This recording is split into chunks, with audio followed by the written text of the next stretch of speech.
बेटा हिमेश और रमेश, मेरे जाने का वक्त आ गया है। मुझे नहीं लगता कि अब मैं ज्यादा देर जी पाऊंगा। बेटा, मेरे जाने के बाद अपनी माँ का बहुत ख्याल रखना। उसे किसी भी चीज की कमी न होने देना।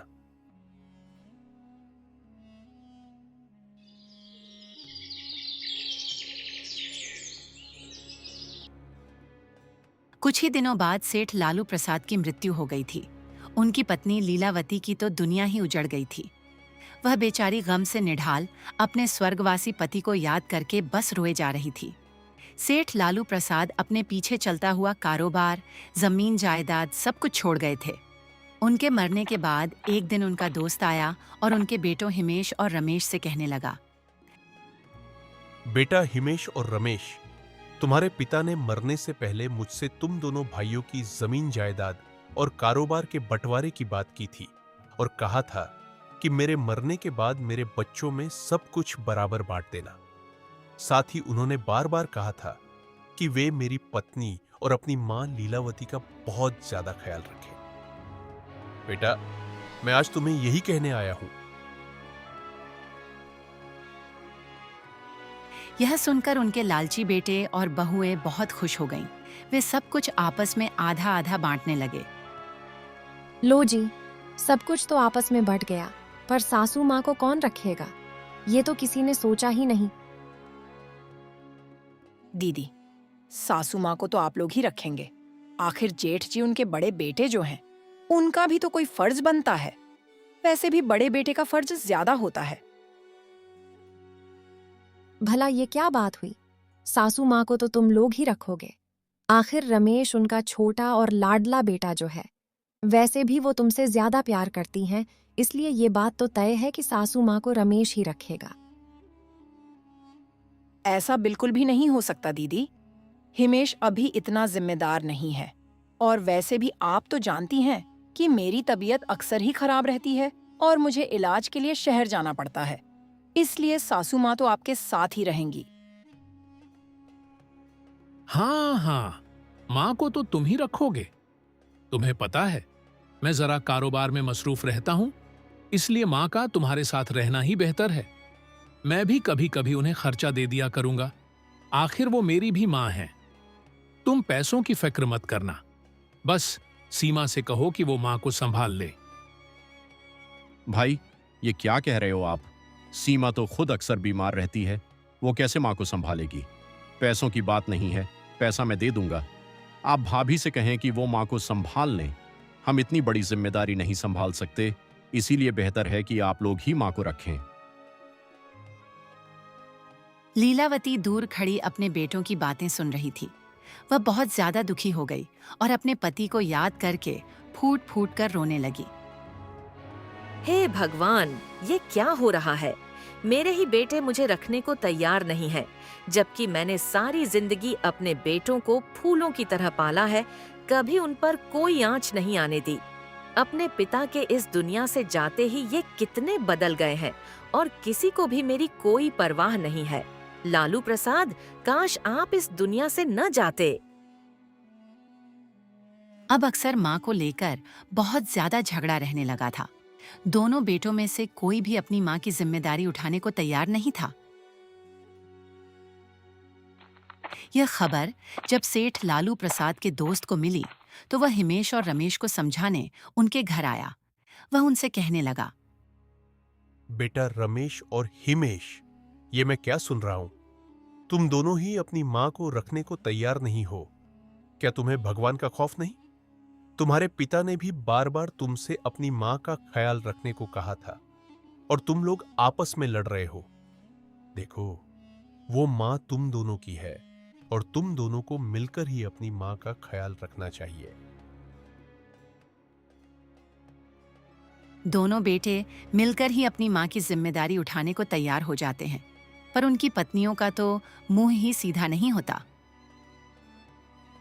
एक दिन लीलावती अपनी रसोई में अपनी बहू से खाने के लिए पूछती है। उसे बहुत भूख लगी थी। उसकी बहू उससे कह देती है। चलो जी, आपको तो हर वक्त भूखी लगी रहती है। मैं आपकी बहू हूँ, कोई नौकरानी नहीं जो सारा दिन आपको खाना ही परोसती फिरूं। अभी खाने में देर है, जब बन जाएगा तब बता दूंगी। ये सुनकर वह अपने कमरे में चली जाती है और पूरा दिन भूखी ही गुजार देती है। रात को वह खुद रसोई में जाती है, मगर वहां खाने को कुछ भी नहीं होता तो वह दोबारा अपने कमरे में लौट आती है। अगली सुबह लीलावती की एक पड़ोसन उससे मिलने आती है। उसे मिलकर वह बहुत खुश होती है। लीलावती रसोई में जाकर अपनी बहू से कहती है कि मेहमान के लिए कुछ खाने पीने का इंतजाम कर दे। यह सुनकर बहू उल्टा जवाब देती है। लो जी, पहले ही आपका काम कम है जो अब हम पड़ोसियों की भी खिदमत करें। मुझसे नहीं होते इतने काम। वैसे भी सारा दिन आपको संभालना मुश्किल होता है, ऊपर से आप अपनी पड़ोसने भी बुला लेती हैं। इतना शौक है तो खुद ही बना लीजिए। यह सुनकर लीलावती चुप हो जाती है और खुद ही उसके लिए चाय बनाकर ले आती है। ये देखकर उसकी पड़ोसन कहने लगी, लीलावती, पूरे गांव को तुम्हारे बेटों और बहुओं के तुम्हारे साथ किए गए सलूक का पता है। तुम क्यों शर्मिंदा हो रही हो? मैं तो यहाँ बस तुम्हारी खैर खबर जानने आई हूँ।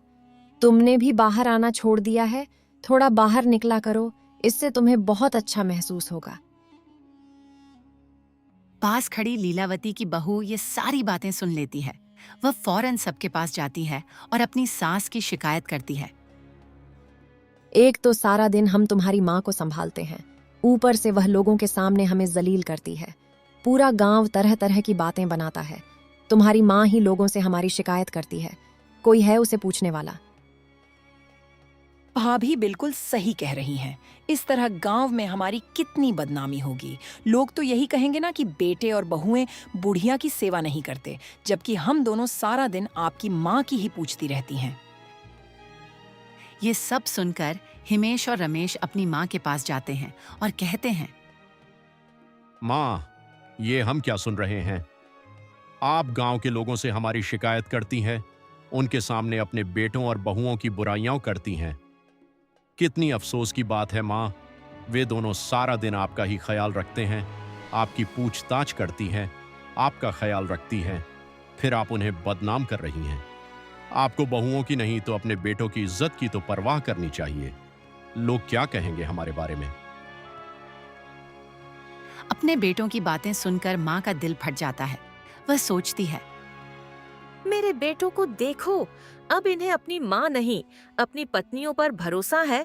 भला मैं क्यों अपने बेटों या बहुओं की बदनामी करूंगी?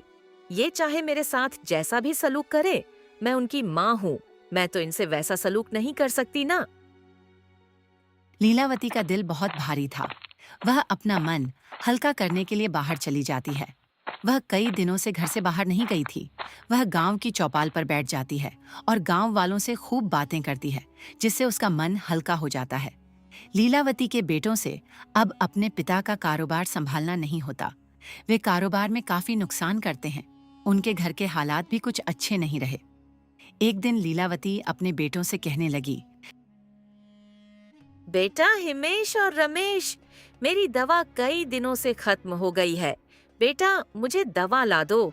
सारी रात बहुत खांसी होती है और इसी वजह से नींद भी नहीं आती। माँ, आपको तो पता है कि कारोबार के हालात क्या हैं। मेरे पास आपकी दवा के पैसे नहीं हैं। पहले ही घर का गुजारा बहुत मुश्किल से कर रहा हूं। आप खुद ही थोड़ा ख्याल करें। माँ, आपको इस वक्त हमारा एहसास करना चाहिए, न कि हमसे फरमाइशें करनी चाहिए। हमारी पत्नियां तो कभी हमसे फरमाइश नहीं करती और आप माँ होते हुए हम पर अपना बोझ डाल रही हैं। लीलावती के पैरों तले तो जमीन ही निकल जाती थी। वह अपने बेटों से ऐसी उम्मीद नहीं रखती थी। वह यह कहकर चले जाते हैं। कुछ दिनों बाद लीलावती की तबीयत खराब हो जाती है। उसकी बहुएं अपने शौहरों से कहने लगती हैं, माँ जी की बीमारी बढ़ रही है और सारा दिन वो खांसती रहती हैं। इनके इलाज के लिए काफी पैसा चाहिए। हमें इन्हें वृद्धाश्रम छोड़ आना चाहिए। वहां वे लोग खुद ही सासू माँ का इलाज करेंगे और हमारा पैसा भी खर्च नहीं होगा। भाभी, आपने बिल्कुल सही कहा। सारा दिन सासू माँ बहुत ज्यादा परेशान करती हैं। अब उनसे तो बिल्कुल भी संभाला नहीं जाता। हमें उन्हें छोड़ आना चाहिए। हमारा कोई भी पैसा नहीं लगेगा। ऊपर से हम भी आजाद हो जाएंगे। उनकी देखभाल करते करते हम तो खुद ही बीमार रहने लगी हैं। लीलावती का यह सब सुनकर दिल फट जाता है। वह अपना थोड़ा सा जरूरी सामान समेटती है और उसके पास न कोई रास्ता था, न ही कोई मंजिल। वह बस चलती ही रहती है। थक कर एक जगह बैठ जाती है। अचानक वहां से एक नौजवान गुजरता है। वह लीलावती को इस हाल में अकेला बैठा देखकर रुक जाता है और उससे यूं बैठे रहने की वजह पूछता है। लीलावती अपनी नम आंखों के साथ उसे अपनी सारी दास्तान सुना देती है। बेटों की बेरुखी, बहुओं की बातें और अपना टूटा हुआ दिल। चुपचाप अपने घर से निकल पड़ती है। माँ जी, अगर आप चाहें तो मेरे साथ मेरे घर चलें। मैं वहाँ अकेला ही रहता हूँ। मेरे माता पिता का एक हादसे में देहांत हो गया था। अगर आप मेरे साथ रहेंगी तो मैं समझूंगा कि भगवान ने मुझे मेरी माँ लौटा दी है। लीलावती राम के साथ उसके घर चली आती है।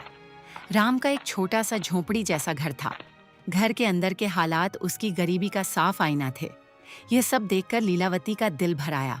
वह राम से कहने लगी, बेटा राम, तुम्हारे घर के हालात तो पहले ही ठीक नहीं लग रहे और तुम मुझे भी अपने साथ रहने के लिए ले आए हो। मेरा मतलब है बेटा, मेरे आने से तुम पर बोझ बढ़ जाएगा।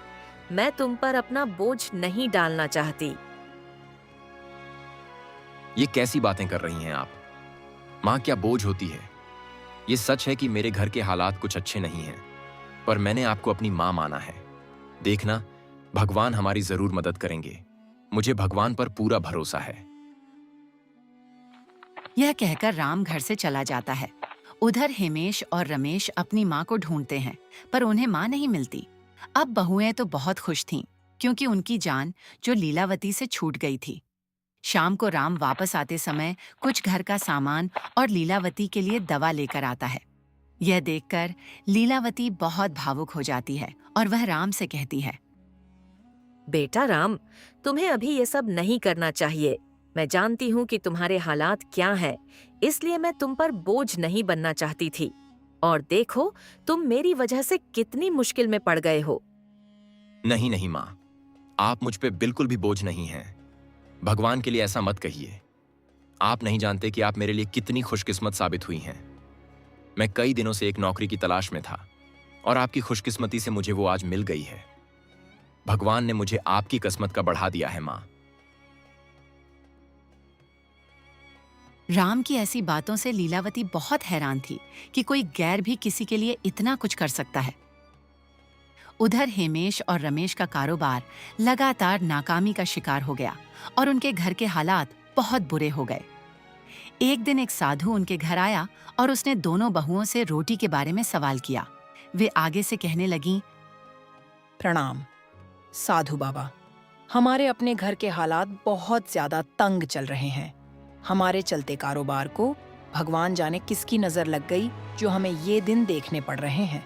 कृपा कर आप हमारे लिए भगवान से प्रार्थना करें कि हमारे पहले वाले दिन ही लौट आएं।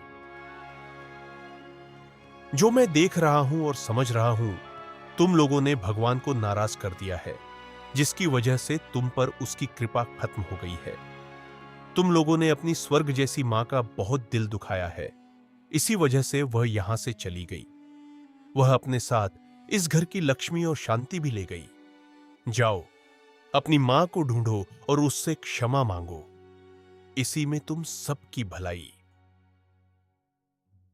ये कहकर साधु बाबा चले जाते हैं। राम ने लीलावती को सच्चे दिल से अपनी मां माना था और वह लीलावती की दिल से इज्जत और सेवा करने लगा। एक दिन राम को घर आने में देर हो जाती है तो लीलावती उसे ढूंढने बाहर जाती है। वह राम के लिए काफी परेशान थी। वह राम को ढूंढती ढूंढती रास्ते में एक सोने से भरा घड़ा पाती है, जिसे देखकर वह हैरान रह जाती है। लीलावती वह घड़ा उठाकर आगे चल पड़ती है। अभी वह रास्ते में ही थी कि उसे ढूंढते हुए उसके घर वाले पहुंच जाते हैं।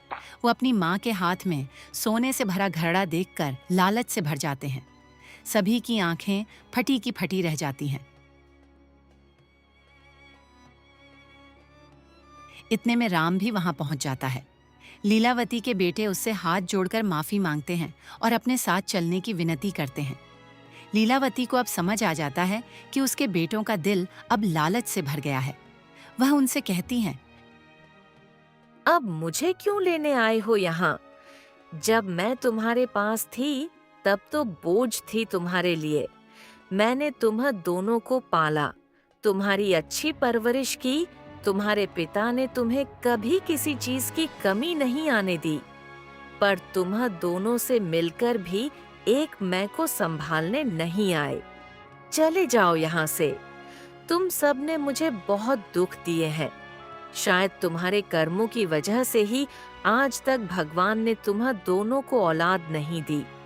एक तरफ तुम दोनों हो जिन्हें मैंने जन्म दिया, मेरी अपनी औलाद हो, और दूसरी तरफ राम है जिसे मैंने जन्म नहीं दिया, पर उसने मुझे संभाला, मेरा ख्याल रखा। उसने तुम्ह दोनों का कर्तव्य निभाया। आज से यही मेरा बेटा है। ये लो बेटा राम, इसके हकीकी हकदार तुम ही हो। भगवान ने ये तुम्हारे लिए ही भेजा है। आज से तुम ही मेरे बेटे हो और मैं तुम्हारे साथ ही रहूंगी। बस भगवान से यही कहूंगी कि तुमने मेरी कोख से जन्म क्यों नहीं लिया। हम ये कहानी बहुत मेहनत से बनाते हैं। अगर आपको हमारी कहानी अच्छी लगी है तो कृपया चैनल को जरूर सब्सक्राइब करें। साथ ही हमें कमेंट्स में जरूर बताएं और स्टोरी को लाइक और शेयर भी करें। शुक्रिया।